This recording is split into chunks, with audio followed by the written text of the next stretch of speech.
Let's look at the intro and verse figure. Keith plays this great figure. It's off simply the open chord and then the 4 chord. First of all, you'll notice I have a capo at the 8th fret, which puts us in the key of C. Remember, we're tuned to open E. With the capo at the 8th fret, we're at open C. However, throughout this lesson and in your sheet music, we're going to refer to this as the key of E, since that's what we're tuned in. Very important, when you put a capo at the 8th fret, retune again, check your tuning. What will probably happen is even if you were perfectly in tune at the open strings, when you put this capo here, your guitar is probably going to go sharp. And it might even go sharp so equally that it sounds really in tune, but it will be sharp from the other instruments and other guitars in your band. So make sure to recheck your tuning. Okay, so the basic intro and verse figure is just 2 chords. We've got open E to A.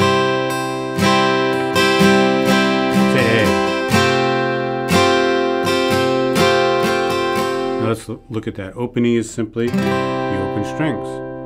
To play the 4 chord or the A chord, we put our 2nd finger here on the 5th string and our 1st finger at the 1st fret on the 3rd string. It looks like an E7, but it's not. It's an A chord. And that's our 4 chord. So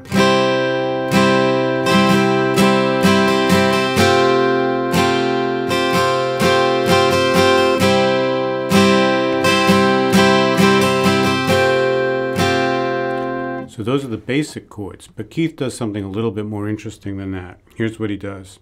On the E chords, he starts with his 2nd finger down on the 4th string, 2nd fret. Okay?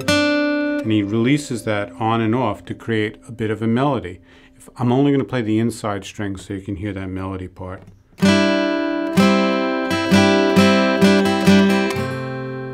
One more time.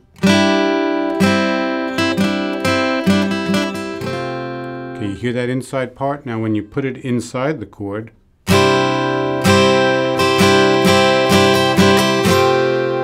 it's there. It might not be quite as obvious, but it's there.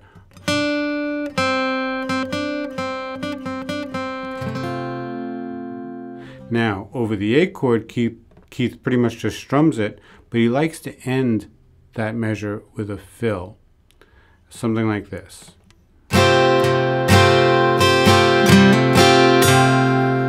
His fills, every time, come from releasing the note that's on the 5th string so that he can hammer it back down. Okay?